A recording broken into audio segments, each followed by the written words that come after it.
네, 안녕하세요. 네, 휴식은 잘 하고 오셨나요? 예, 이게 온라인으로 이렇게 긴 시간 동안 교육을 듣는 게 이게 쉽지 않은 일인데, 이제 또 오후로 또 접어들었으니까 이제 약간 졸리실 수도 있습니다. 그래서 이제 기지개도 한번 쭉 이렇게 펴시고, 또 이제 커피나 또 차 한 잔 같이 옆에 두시면서 저와 같이 다음 모듈 또 같이 해주시면 좋을 것 같습니다. 그래서 앞선 시간을 다시 복기를 해보면 그 모듈 1에서는 구글 클라우드에 대한 전반적인 소개를 드렸다고 하면 모듈 2에서는 클라우드의 그 리소스에서 가장 기본이 된다고 할 수 있는 가상 머신, 또 네트워크, 스토리지 이런 영역에 대해서 저희 구글 클라우드의 제품들을 소개를 해드렸습니다. 그래서 이번 시간에는 세 번째 모듈로 컨테이너라는 것에 대해서 알아보고 또 어플리케이션이죠. 이제 앱 개발하거나 배포를 하거나 혹은 뭐 모니터링하는 그런 과정에서 저희 구글 클라우드를 어떻게 활용하실 수 있는지 한번 알아보는 시간을 갖도록 하겠습니다. 네, 저는 구글 클라우드에서 파트너 엔지니어로 근무하고 있는 손범수입니다.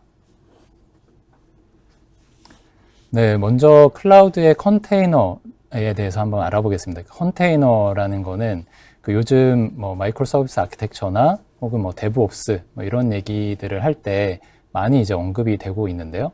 그 컨테이너에 대한 개념 그리고 그 컨테이너를 지원하고 있는 저희 구글 클라우드의 서비스에는 어떤 것들이 있는지 한번 알아보도록 하겠습니다.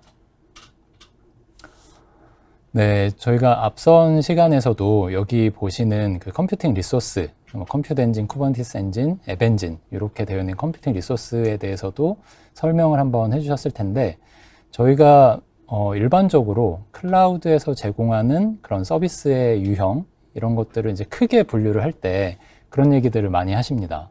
뭐 아이아스냐, 뭐 파스냐, 혹은 뭐 사스냐 뭐 이런 얘기들을 많이 하시는데요. 뭐 이미 아시는 분들도 많이 있으시겠지만 오늘 또 클라우드를 처음 접하시는 분들도 계실 거기 때문에 그 개념을 다시 한번 짚어보겠습니다. 그래서 IaaS의 경우에는 인프라스트럭처 애저 서비스죠. 그래서 인프라 리소스를 여러분들의 데이터 센터에 있는 것을 이제 운영하시는 것이 아니라 저희 같은 이제 클라우드에서 제공하는 서비스를 이제 이용하시는 거가 되겠죠. 그래서 여기 보시는 가상 머신, 뭐 컴퓨터 엔진, 그리고 네트워크, 스토리지 이런 것들을 저희 클라우드에서 제공하고 있는 거를 이용하시는 거고요. 그리고 그 위에 예를 들면 어플리케이션을 올린다고 했을 때 그 어플리케이션이 돌아가기 위한 어떤 중간에 어떤 미들웨어라든지 이런 환경들 이런 것들은 사용자가 이제 직접 관리를 하셔야 하는 그런 형태의 서비스가 되겠습니다. 반면에 이제 파스라는 거는 이제 플랫폼 애저 서비스죠. 그래서 좀 전에 설명드린 그런 인프라 레벨뿐만 아니라 그 어플리케이션이 돌아갈 때 필요한 그 중간의 환경들 그런 것까지도 모두 클라우드에서 제공을 하고 있는 형태가 되겠습니다. 그래서 대표적으로 저희 그 앱엔진, 화면 오른쪽에 보시는 앱엔진이라는 제품을 사용하시면 여러분은 어플리케이션 코드만 작성하셔서 저희 앱엔진에 이제 디플로이만 해주시면 바로 이제 어플리케이션이 생성이 돼서 이용을 하실 수가 있습니다. 그래서 뭐 나머지 인프라부터 그 어플리케이션이 돌아가는데 예를 들면 웹서버라든지 와스 서버라든지 이런 것들을 별도로 뭔가 설치를 하지 않더라도 바로 이제 접속할 수 있는 기본 그 URL까지도 제공해드리고 거기에 이제 SSL까지 입혀져 있죠. 그리고 보안을 위한 방화벽도 별도로 저희가 제공을 하고 있습니다. 그래서 어플리케이션으로 이제 들어오는 리퀘스트를 뭔가 차단하거나 허용하거나 이럴 필요가 있을 때 그 해당하는 IP만 그 앱엔진에서 제공하는 파이어월에다가 등록을 해주시면 간단하게 이제 방화벽을 이용하실 수가 있고요. 그리고 또 이제 플렉서블한 운영을 하기 위해서는 사용량이 많으면 자원을 늘려서 사용하고 또 사용량이 없을 때는 다시 이제 인스턴스를 줄여서 사용하는 오토 스케일링이라고 하죠. 이런 오토 스케일링도 복잡하게 뭔가 어떤 작업을 해주지 않더라도 저희 앱엔진의 그 야물 파일, 설정 파일이 있습니다. 거기다가만 맥스 인스턴스 몇 개, 미니멈 인스턴스 몇 개 이런 식으로 간단하게 그 기술만 해주시면 간단하게 이제 구현이 가능합니다. 그래서 즉 뭐 여러분들이 어플리케이션을 구현하는 데만 집중할 수 있게 해드리고 나머지 운영에 필요한 그런 요소들은 저희 클라우드가 모두 제공하는 형태다. 그래서 많은 부분이 자동화되어 있고 고민 없이 이제 빠르게 어플리케이션을 생성해서 운영하실 수가 있습니다. 그래서 이런 IaaS 그리고 PaaS 설명을 드렸는데 사실 장단점이 있죠. IaaS로 갈수록 내가 직접 뭔가 해야 되는 것들이 많이 있습니다. 인프라 셋업부터 해서 웹서버도 올리고 어플리케이션 서버 설치도 해야 되고 이런 것들 다 직접 하셔야 되는 형태가 되겠죠. 하지만 이제 반대로 얘기하면 그만큼 내가 내 시스템에 대한 어떤 컨트롤 영역을 더 많이 가져갈 수 있다. 그런 유연성이 장점이 될 겁니다. 이제 파스로 가게 되면 그 반대가 되겠죠. 이제 많은 부분들이 자동화되고 또 편리하고 또 확장 가능하고 이런 부분들이 용이하지만 반대로 내가 디테일하게 어떤 컨트롤할 수 없는 영역들이 존재하게 될 겁니다. 그래서 이 IaaS와 파스 중간쯤에 나는 유연성도 가져가고 싶고 확장성도 가져가고 싶어 라는 분들이 계실 텐데 이제 그 중간쯤에 위치한 서비스가 바로 쿠버네티스 서비스가 있고요. 그리고 이 쿠버네티스 서비스는 컨테이너화된 어플리케이션을 위한 제품이 되겠고요. 그래서 이번 그 모듈의 주제인 컨테이너에 대한 이야기가 나오게 됩니다. 자, 그러면 그 컨테이너의 개념에 대해서 한번 살펴보도록 하겠습니다. 네, 이제 우리가 어플리케이션을 구축을 한다고 했을 때 과거에 생각을 해보면 화면 왼쪽에 보시는 것처럼 하나의 물리적인 서버에 이제 하나의 어플리케이션을 구축을 해서 사용을 했었습니다. 그러다 보니까 구축하는 데까지 들어가는 시간이 좀 오래 걸리게 되죠.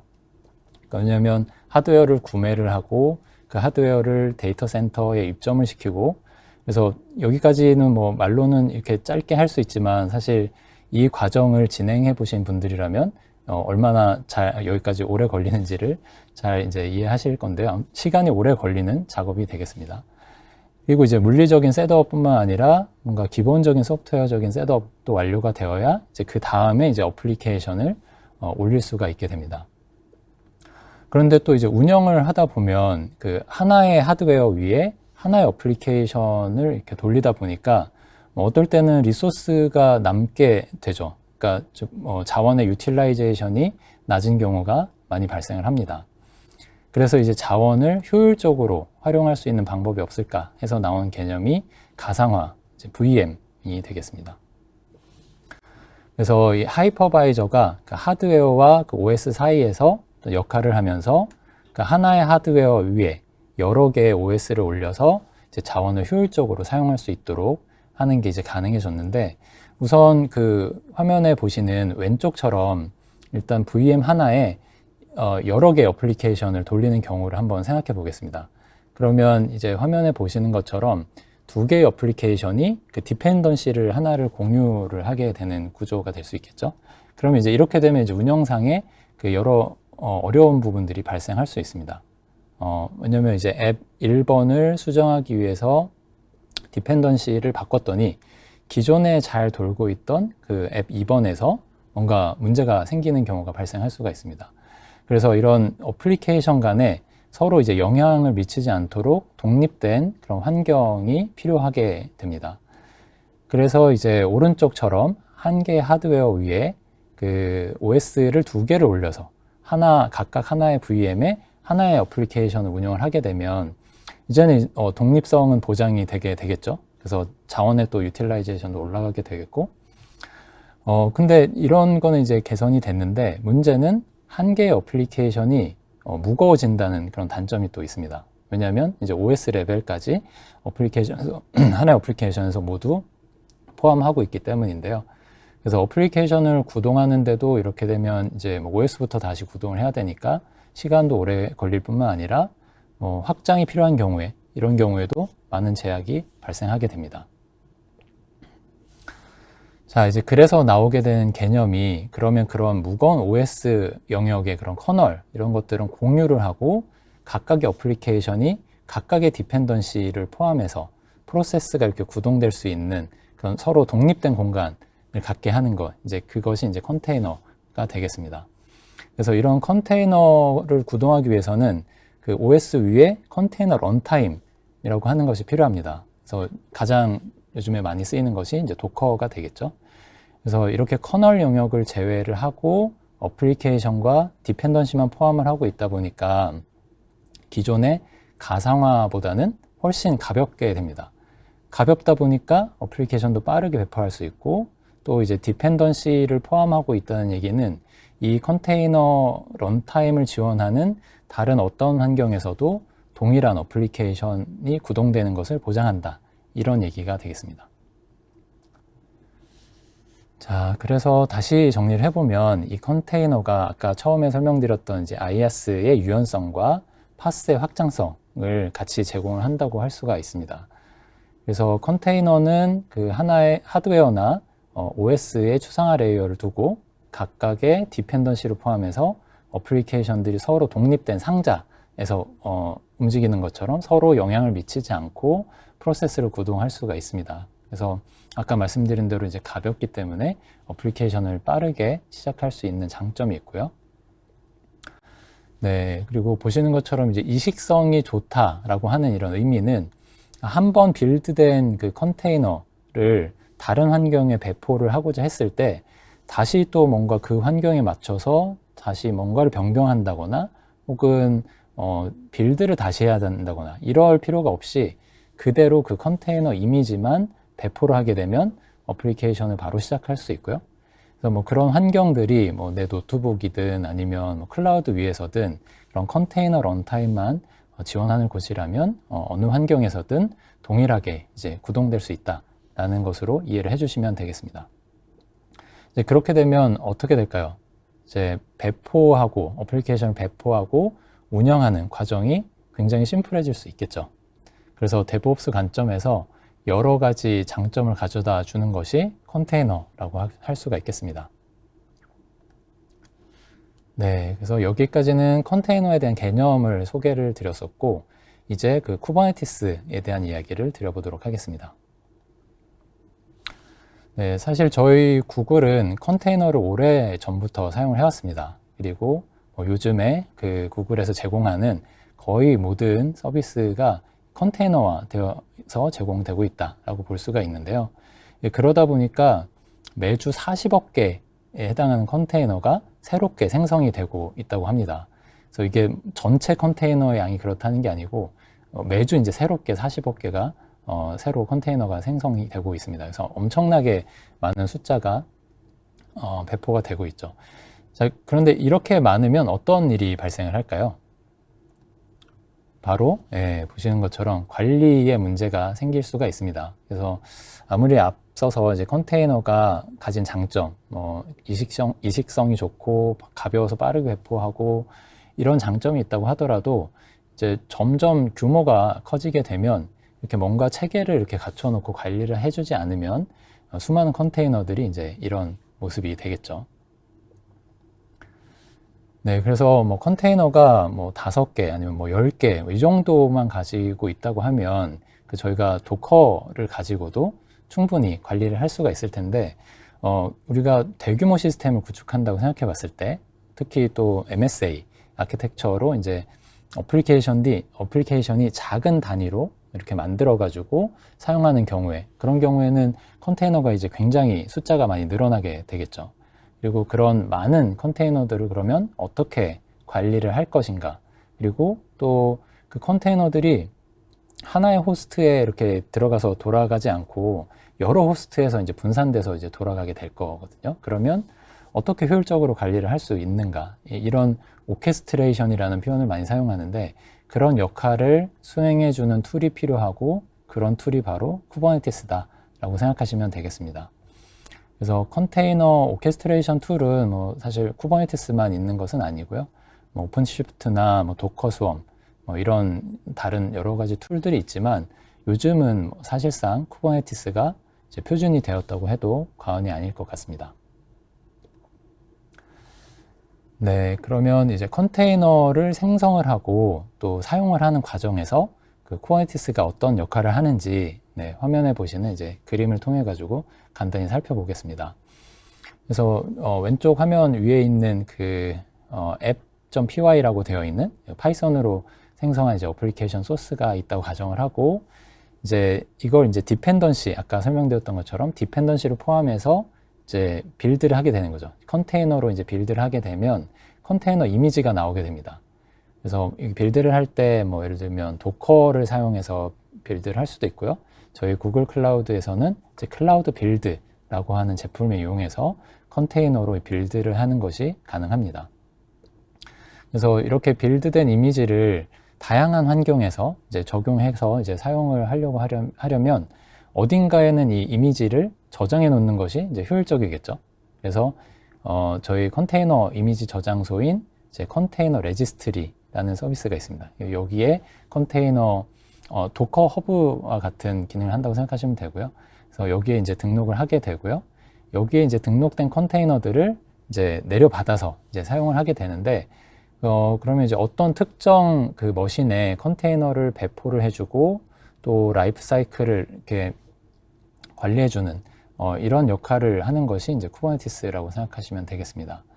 근데 이 쿠버네티스의 컨테이너를 올릴 때는 그 화면 오른쪽 아래에 보시는 것처럼 그 컨테이너를 한 개 이상 묶은 파드라고 하는 단위로 배포를 하게 됩니다. 그러니까 컨테이너를 바로 디플로이 하는 게 아니고 그 파드라는 단위로 묶어서 이제 배포를 하게 되는데, 그래서 이런 파드라는 단위로 묶어서 이제 배포를 하는 이유는 이제 어떤 서비스가 제공이 될 때 그 밀접한 관계가 있는 이런 컨테이너들을 보통 하나의 파드에 묶어서 이제 배포를 하게 되는데요. 그 파드 내에서는 컨테이너들이 이제 리소스가 뭐 네트워크나 아니면 뭐 스토리지 이런 리소스들을 공유할 수가 있기 때문에, 뭐 예를 들어서 비즈니스 로직을 가지고 있는 컨테이너가 하나 있고, 그다음에 이 로그를 처리하는 그 공통 성격의 컨테이너가 하나 있다고 했을 때, 이 컨테이너들이 서로 다른 호스트에 만약에 배치가 되어 있다고 하면 뭔가 로그를 처리하려고 봤더니 네트워크를 또 거쳐 가야 되는 상황이 발생할 수가 있습니다. 그러면 이제 여기서 오는 오버헤드들이 있겠죠. 그래서 이런 경우에 컨테이너들을 하나의 파드 안에 묶어서 스토리지를 공유를 하면 이런 오버헤드들이 사라지게 되겠죠. 그래서 이런 파드 단위로 이제 배포를 하게 되고, 그리고 이제 왼쪽 아래쪽에 보시면 이런 파드들이 그 실제 노드에 배포된 모습을 보실 수가 있습니다. 그래서 이렇게 실제로 어플리케이션들이 컨테이너화 돼서 파드라는 단위로 배포되는 머신들, 이제 이런 것들을 이제 워커 노드라고 저희가 부르기도 하고요. 이런 것들을 관리해주는 역할을 이제 마스터가 하게 됩니다. 그리고 이제 여기 빨갛게 또 되어 있는 서비스라고 되어 있는 부분은 이 파드들이 서로 이제 통신을 할 수 있게 해주는 역할로 간단히 이해를 하시면 되겠습니다. 그래서 이제 기본적으로 이제 이런 형태로 쿠버네티스 클러스터가 이제 구성이 되고요. 자, 이제 이런 쿠버네티스는 사실 저희 구글이 개발을 해서 오픈소스화를 한 것입니다. 그래서 이제 오픈소스이기 때문에 뭐 여러분들이 원하시는 환경에 이 쿠버네티스를 설치해서 사용을 하실 수가 있는데, 이제 이걸 저희 구글에서 이제 매니지드 서비스로 제공하고 있는 것이 바로 이제 두 번째 보시는 구글 쿠버네티스 엔진, 그래서 줄여서 이제 GKE라고 부르고 있습니다. 그래서 오픈소스 쿠버네티스를 사용하실 때보다 좀 더 이제 관리적인 요소들을 줄여줄 수가 있겠죠. 그래서 아까 보셨던 클러스터를 이제 관리해주는 마스터 영역, 요거를 이제 컨트롤 플레인이라고 하는데, 이 영역을 이제 매니지드 서비스로 저희가 제공을 하고 있고요. 그리고 또 좋은 점은 이제 구글 클라우드 위에서 돌아가는 거니까 이 다른 구글 클라우드 서비스를 연동해서 사용하는 것이 훨씬 수월합니다. 그래서 뭐 예를 들면 이제 뒤에서 다음 시간에도 설명드리겠지만 그 로깅이나 이제 모니터링 이런 서비스가 GK에 기본적으로 포함이 되어 있기 때문에 이런 그 뭔가 로그 시스템을 위해서 별도로 어떤 연동할 필요가 없겠죠. 그래서 이런 부분 관리적인 요소들을 많이 줄여줄 수가 있습니다. 자, 그리고 세 번째 있는 이스티오는 뭐냐 하면 이제 쿠버네티스 위에 이렇게 이제 서비스들을 올려서 사용하다 보면 이제 이 서비스와 서비스 간에 또 커뮤니케이션이 발생을 하겠죠. 우리가 MSA를 생각해 봐도 그렇고, 이제 예를 들어서 어떤 쇼핑몰에서 주문 결제를 한다고 한번 가정을 해보면, 우리가 이제 결제 버튼을 딱 눌렀을 때 내부적으로 이제 많은 일들이 일어나게 될 겁니다. 신용카드사도 연동하고, 또 이제 장바구니를 또 비워주기도 하고, 또 결제 내역을 이메일로 보내주기도 하고, 또 이제 배송 시스템에 정보를 넘겨주기도 하겠죠. 그래서 이런 기능들이 각각의 이제 독립된 서비스라고 만들어져 있다고 생각을 해보면 서비스들 간에 당연히 이렇게 호출을 하면서 이제 커뮤니케이션이 일어나게 되겠죠. 그러면 이제 내가 호출할 서비스가 어디에 배포가 되어 있는지를 찾기도 해야 되고, 그리고 또 보안을 위해서는 그 서비스를 호출하기 전에 내가 인증을 받아서 이제 인증받은 서비스만 이제 호출할 수 있도록 하는 그런 메커니즘이 필요하기도 하겠죠. 그리고 내가 호출한 서비스에 문제가 생겨서 내가 행위 걸리면 또 나를 호출하고 있던 호출하는 서비스들도 이제 행위 걸려서 걸리게 되겠죠. 그래서 이렇게 장애가 전파되는 것을 중간에 차단해주는 역할도 필요하게 될 겁니다. 그래서 이런 서비스들 간의 트래픽 관리를 해주는 거를 요즘에 이제 서비스 메쉬라는 이름으로 부르고 있고, 이런 서비스 메쉬를 가능하게 해주는 오픈소스가 바로 이스티오가 되겠습니다. 그리고 이제 이스티오의 옆에는 이제 엔토스라고 있는데요. 이 엔토스는 그러니까 GK뿐만 아니라 그 온프레미스에 있는 그 클러스터, 쿠버네티스 클러스터나 심지어는 이제 다른 클라우드에 올라가 있는 쿠버네티스 클러스터도 함께 이제 연결을 해서 관리를 할 수 있게 해주는 매니지드 서비스라고 보시면 되겠습니다. 그래서 하이브리드 클라우드나 멀티 클라우드를 얘기를 할 때 이런 그 어플리케이션의 그 현대화 관점에서 그거를 지원하는 그 핵심 플랫폼이다라고 생각하시면 되겠습니다. 그래서 뭐 각각의 환경에 따로 이렇게 관리하는 게 아니라 통합해서 관리를 할 수 있게 해주는 거고요. 그리고 방금 전에 설명드렸었던 그 서비스 메쉬라는 그 기능도 이스티오 기반으로 저희 엔토스 서비스 메쉬라는 이름으로 제공을 하고 있습니다. 네, 이제 컨테이너와 쿠버네티스에 대해서 지금까지 이제 설명을 드렸고, 이제는 그 어플리케이션을 개발하고 또 배포하고 모니터링하는 이런 그 사이클에 있어서 저희 구글 클라우드에서는 어떤 서비스들이 있는지 한번 알아보도록 하겠습니다. 네, 이제 클라우드 소스 리파지토리인데요. 이 클라우드 소스 리파지토리는 구글 클라우드 안에서 사용할 수 있는 그 Git 저장소다라고 생각하시면 되겠습니다.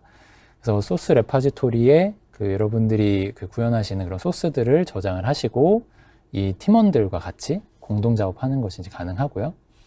그리고 조금 이따가 설명드릴 그 디버거라는 제품하고 연동을 해서 디버깅에도 활용을 하실 수가 있습니다. 그리고 또 소스 뷰어라는 걸 또 제공하고 있어서 그 클라우드 콘솔, 저희 GCP 클라우드 콘솔 안에서 소스를 또 확인해 보실 수도 있습니다.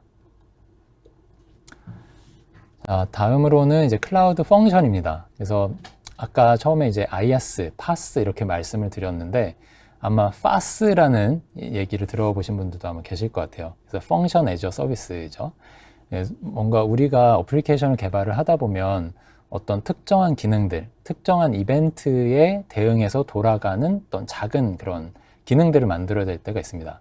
뭐 예를 들면은 어떤 파일이 저희 구글 클라우드 스토리지에 올라오면 뭔가 그 파일에 대해서 특정 로직을 수행해 주는 것이 필요할 때가 있는데요. 뭐 예를 들면 이제 비디오 파일이 올라왔다. 그러면 그 비디오에 대한 어떤 트랜스코딩을 진행을 한다거나 이런 유즈 케이스가 될 수가 있겠죠.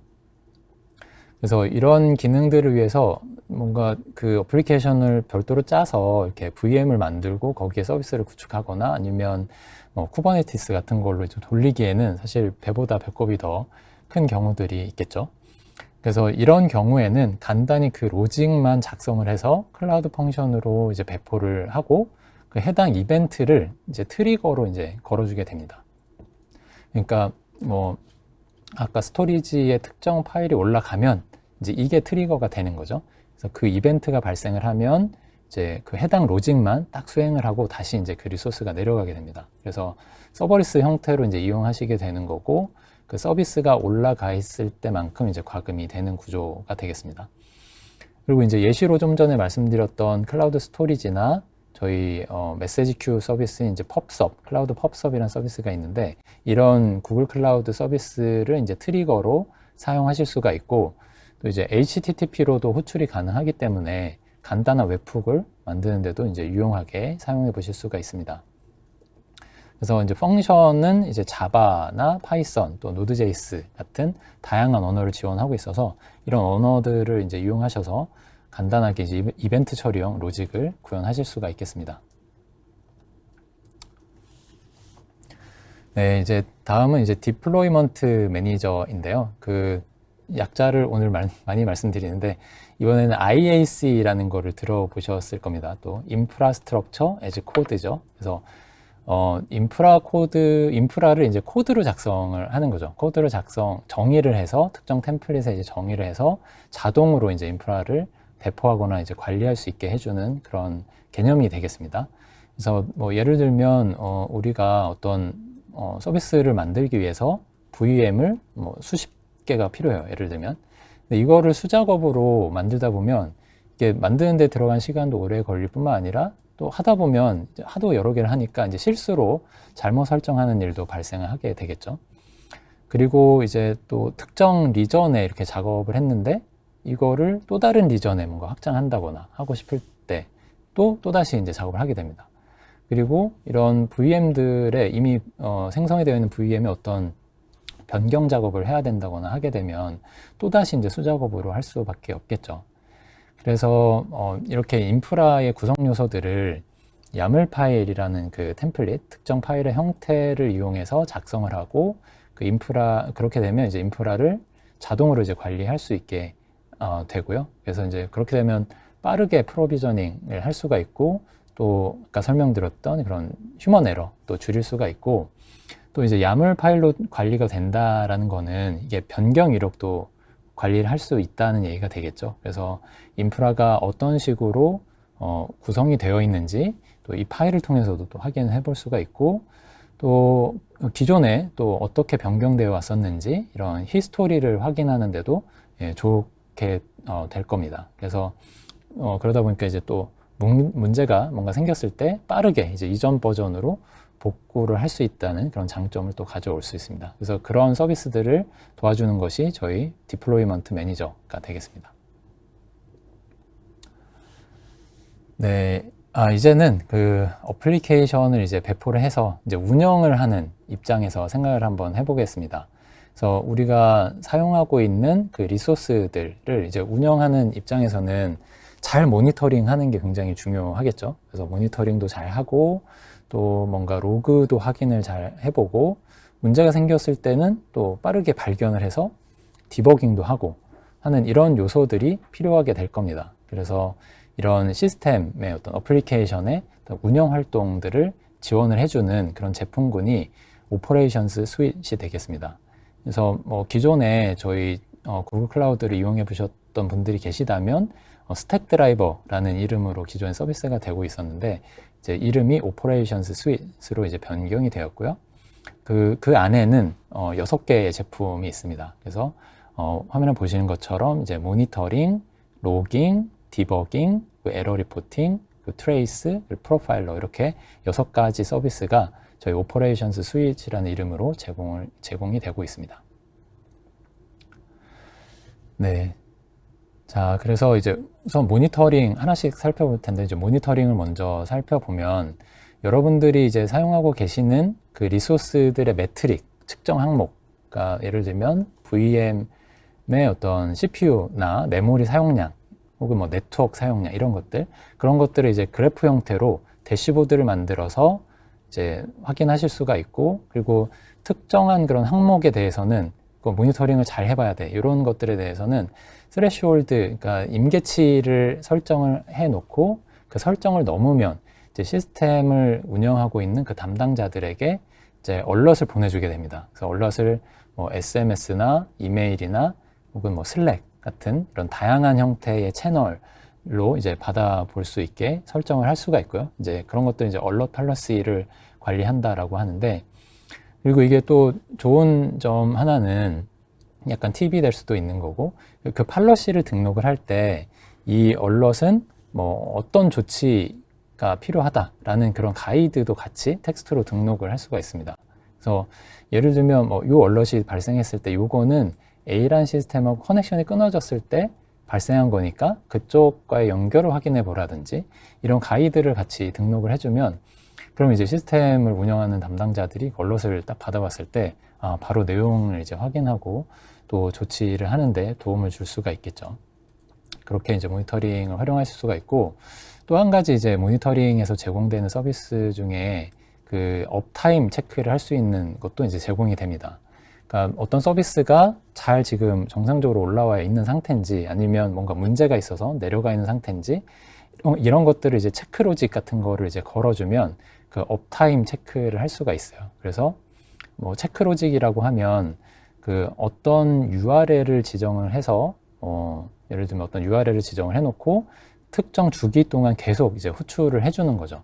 뭐 1분이면 1분, 아니면 뭐 5분이면 5분 이렇게 설정을 하면 그 시간 텀을 두고 계속 호출을 그 특정 URL을 날려줍니다. 그러면 그 또 지정한 타임아웃 내에 이 리스판스가 오지 않으면 그 시스템 담당자한테 마찬가지로 이제 얼럿을 보내줘서 빠르게 인지하고 대응하게 하는 것을 이제 가능하게 도와주고 있습니다.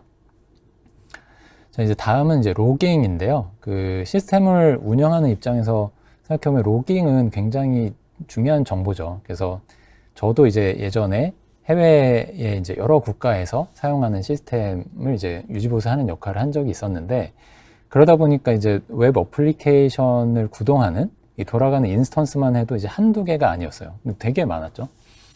그래서 이 로그를 확인하기 위해서 이제 보통 저희가 SSH로 이제 서버에 접속을 하죠.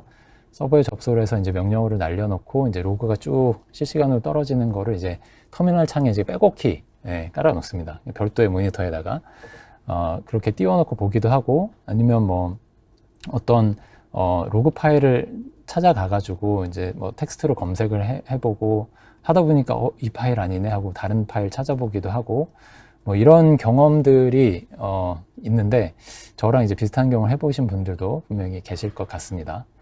그래서 이렇게 운영하는 입장에서 이게 로그라는 게 이제 굉장히 중요한 정보인데, 그 로그를 접근하는 과정들이 굉장히 번거롭고 때로는 이제 저처럼 이렇게 헤매기도 하는데요. 이제 그런 상황에 적용하시면 이제 좋을 것 같습니다. 그래서 저희 로깅 서비스는 여러분들이 운영하시는 어플리케이션이나 각종 이제 서비스들에서 발생하는 그 로그들을 한 곳에서 이렇게 통합해서 볼 수 있게 하고, 또 이제 필터링 조건 같은 거를 걸거나 해서 이제 검색도 할 수 있도록 하는 그런 환경을 제공해주고 있습니다. 그래서 저희 클라우드 내에서 돌아가는 서비스뿐만 아니라 이 온프레미스에 이제 있는 서비스 서버들도 저희 이제 에이전트를 이제 설치를 하시면 해당 로그를 저희 이제 클라우드에서 한 군데서 이제 통합해서 보시는 것이 이제 가능하고요. 그리고 클라우드 콘솔에서 이제 로그 익스플로러라는 메뉴에 가보시면 이제 로그를 잘 핸들링 할 수 있도록 그 UI로 제공을 하고 있습니다. 그리고 이제 UI로도 이제 보실 수 있지만, 저희 그 클라우드 스토리지나 혹은 이제 빅쿼리라고 하는 저희 분석용 데이터베이스가 있는데, 거기로도 이제 익스포트가 가능해요. 그래서 그렇게 익스포트를 하게 되면 그 로그 기반으로 좀 더 이제 다양한 분석 활동을 하시는 것이 이제 가능하게 되겠습니다. 그리고 이제 특정 로그들을 그 특정 항목 매트릭으로 사용자 정의로 만드실 수가 있어요. 요 로그를 봤더니 요거는 지속적으로 모니터링이 필요한 것 같다, 이런 현상에 대해서는. 그러면 이제 그거를 사용자 정의로 이제 매트릭으로 만들 수가 있습니다. 그래서 이렇게 커스텀으로 이제 만든 측정 항목은 좀 전에 설명드렸던 그 모니터링 쪽에서 이제 조회가 되기 때문에 그 뭔가 대시보드에 걔를 추가한다거나 이렇게 해서 모니터링에 활용을 해보실 수가 있습니다. 자, 그리고 이제 세 번째죠. 이제 트레이스는 어떤 어플리케이션에서 그 리퀘스트를 처리를 하다 보면 이제 소요되는 시간, 레이턴시가 있죠. 레이턴시를 파악할 수 있게 해주는 제품이 되겠습니다. 그래서 뭐 약간 뭐 어떤 기능을 수행해 봤더니 좀 느린 데가 있어, 뭐 이런 레이턴시 이슈가 있다고 하면 어느 구간에서 이제 느린지 이렇게 구간별로 상세하게 이제 찍어서 볼 수 있는 그런 기능들을 제공을 하고 있고, 또 이제 리포팅 기능도 제공을 하고 있습니다. 그래서 이렇게 리퀘스트별로 이제 검색해서 특정 시간대에 들어오는 걸 볼 수도 있지만, 리포팅 기능을 이용하시면 확인하고자 하는 그 대상 리퀘스트랑 특정 기간을 이렇게 지정해주면 그 레이턴시 현황을 통계로 제공받으실 수가 있어요. 그래서 뭐 해당 리퀘스트가 뭐 50%는 뭐 1초 이내에 들어왔다, 아니면 또 90%는 뭐 2초 이내에 들어왔다, 이런 정보들을 리포트를 통해서 이제 확인하실 수가 있고, 또 그 좋은 건 거기에 이제 샘플 그 트레이스 찍은 것들 이제 확인해 볼 수 있도록 이제 몇 가지를 또 50초 이내 것들에 대해서 샘플링 해주고 90초 이내 것들 90% 이내 거를 샘플링 해주고 그래서 이렇게 바로 확인할 수가 있기 때문에 이런 레이턴시 이슈가 있을 때 활용해 보시면 좋을 것 같습니다. 자, 그리고 이제 에러 리포팅은 그 어플리케이션에서 오류가 발생했을 때 어떤 오류인지 그 로그 정보도 같이 제공을 해주고 있고요. 그리고 그 오류가 뭐 기존에 발생한 이력이 있다, 뭐 이게 처음 발생한 게 아니다 그러면 그 동일한 그 에러에 대해서 과거에 얼마나 발생해 왔는지 이런 발생 빈도도 이제 같이 보여주다 보니까 이런 빈도를 추적하기에도 좋은 기능을 제공을 하고 있습니다. 뭐 예를 들면 아까 파스로 설명을 드렸었던 앱엔진 같은 서비스는 이제 파스답게 이 기능도 이제 같이 포함을 하고 있는데요. 뭐 물론 이제 앱엔진에도 이제 스탠다드냐 이제 플렉서블이냐 이 환경에 따라서 이제 약간의 차이는 있을 수 있지만 기본적으로 이제 포함이 되어 있고 앱엔진에서 예를 들면 올라간 그 서비스가 있는데 거기서 익셉션이 발생을 하면 자동으로 이제 에러 리포팅 화면에서 조회가 됩니다. 그리고 그 에러가 발생하면 그 해당 프로젝트의 담당자한테 이제 메일로도 이런 에러가 발생됐다라고 보내주기도 하죠. 그래서 또 이제 앱엔진 외에 다른 리소스에서도 이런 에러 리포팅 API를 통해서 간단하게 셋업을 해주시면 이제 에러 리포팅 화면에서 이제 익셉션 떨어진 것들을 같이 모니터링 하실 수가 있습니다. 자, 그리고 이제 소스 코드에 만약에 문제가 있다 그러면 이제 디버거라는 거를 통해서 어플리케이션 디버깅에도 활용을 하실 수가 있어요. 그리고 이제 프로파일러는 어플리케이션이 이제 돌아가는 동안에 그 CPU나 메모리에 대한 사용량을 이제 계속해서 이제 프로파일링을 해줍니다. 그래서 이 어플리케이션이 돌아갈 때 어떤 펑션, 어떤 기능들이 돌아갈 때 내부적으로 자원을 많이 사용하고 있는지 이런 것들을 이제 확인하고 또 이제 수정하는 활동을 도와주는 제품이라고 보시면 되겠습니다. 자, 그리고 여기까지 설명을 드렸고 저희가 여기서 데모를 하나 보여드릴게요. 그래서 이 오퍼레이션 스윗 제품군 중에 가장 많이 활용하고 계시는 모니터링과 이제 로깅에 대한 데모인데요. 간단하게 이제 클라우드 펑션으로 로그를 이렇게 찍도록 간단하게 만들 겁니다. 아까 클라우드 펑션도 한번 소개를 해드렸죠. 그러면 이제 로그를 찍으면 그 로그를 그 로깅이라고 하는 저희 서비스에서 이제 화면에서 조회하는 모습, 그리고 좀 전에 설명드렸듯이 그 로깅에서 특정 로그를 매트릭으로 만들어서 모니터링 화면에서 그 항목을 이제 대시보드로 연결하는 이 플로우를 간단한 데모로 한번 보여드리도록 하겠습니다. 네, 보시는 화면이 저희 구글 클라우드의 콘솔 화면이 되겠고요. 여기서 이제 클라우드 펑션을 만들기 위해서 메뉴에서 클라우드 펑션을 이제 찾아갑니다. 그래서 클라우드 펑션을 클릭하시면 이제 저희는 이제 만든 게 없기 때문에 이렇게 나오고 클라우드 펑션, 네, 크리에이트 펑션을 누르시면 이제 펑션 만든 화면에 들어오신 거고요. 우선 펑션 이름을 지정해 줘야 되겠죠. 그래서 저는 이제 헬로 월드라는 걸로 한번 지정을 해 보겠습니다. 그리고 이제 보시면 이제 트리거를 유형을 선택하실 수가 있어요. 그래서 아까 설명드렸던 것처럼 클라우드 스토리지나 혹은 뭐 펍섭과 같은 저희 리소스들을 이제 트리거로 사용하실 수가 있고 저는 데모를 위해서 이제 HTTP를 트리거로 선택을 했습니다. 그러면 이제 아래에 이 펑션이 호출될 수 있는 URL이 표시가 되게 돼요. 그래서 이 URL이 이 펑션의 트리거가 되는 거죠. 네, 그래서 요거를 호출하시면 요 이제 펑션이 자동으로 이제 수행이 되게 됩니다. 그리고 저는 이제 데모를 위해서 이제 오센티케이션은 허용을 해주고 그리고 이제 트래픽을 저희가 지속적으로 발생해 볼 건데 그래서 이제 오토 스케일링 설정도 간단하게 해줬습니다. 그래서 세이브를 누르시면 그리고 이제 넥스트를 누르시면 이제 그 다음 단계로 소스를 등록하는 화면이 나오게 됩니다. 그래서 저희가 지원하는 런타임은 Node.js, Java, Python 뭐 이렇게 다양한 언어들을 지원을 하고 있고요. 저는 Node.js로 선택해서 진행해 보도록 하겠습니다. 그리고 이제 소스 코드는 이게 화면에 보시는 것처럼 이제 인라인으로 제공되어 있는 에디터를 사용하실 수도 있고, 뭐 기존에 작성하셨던 소스가 있으시면 이제 집으로 묶어서 직접 올리시거나 혹은 클라우드 스토리지를 활용하실 수도 있고요. 또 설명드렸었던 소스 리파지토리에서도 읽으실 수가 있습니다. 저는 데모를 위해서 간단히 인라인 에디터로 이제 활용을 해보고요. 예, 보시면 이제 기본적으로 헬로 월드를 출력하는 소스가 디폴트로 보여집니다. 그래서 저는 여기에 메시지만 간단하게 이제 바꿔보고, 또 콘솔에도 이제 로그를 출력해주는 거를 한번 찍어 보겠습니다. 그래서 콘솔 좀 로그 해가지고 여기다가 이제 헬로 클라우드 온보드라고 이제 로그를 한번 찍어 보겠습니다. 자, 그런 다음에 이제 디플로이를 클릭해 주시면, 네, 이제 화면이 바뀌면서 클라우드 펑션이 이제 생성이 시작이 된 거고요. 네, 그래서 조금 시간이 지나면 펑션의 생성이 완료가 될 겁니다. 그래서 완료가 됐죠. 그래서 한번 테스트로 호출을 해보겠습니다. 그래서 펑션의 이름을 클릭하시면 이제 디테일한 정보를 보실 수가 있고요. 여러 가지 탭이 있는데, 이제 여기서 트리거 탭을 보시면 아까 생성할 때도 보셨던 그 URL, 이 트리거 URL을 보실 수가 있어요. 얘를 클릭하면, 네, 아까 저희가 입력했었던 문구가 잘 나오게 되죠. 네, 그럼 이제 돌아가서 저희가 이 펑션이 돌아가면서 이제 남기는 로그를 보고자 함이니까 이 펑션을 누군가는 호출해 주는 것이 필요하겠죠. 그래서 데모를 위해서 이제 트래픽을 막 발생시키는 프로그램을 한번 설치하고 호출을 한번 해보겠습니다. 그래서 간단히 저희 클라우드 콘솔에서 제공하는 클라우드 쉘을 이용하실 수가 있고요.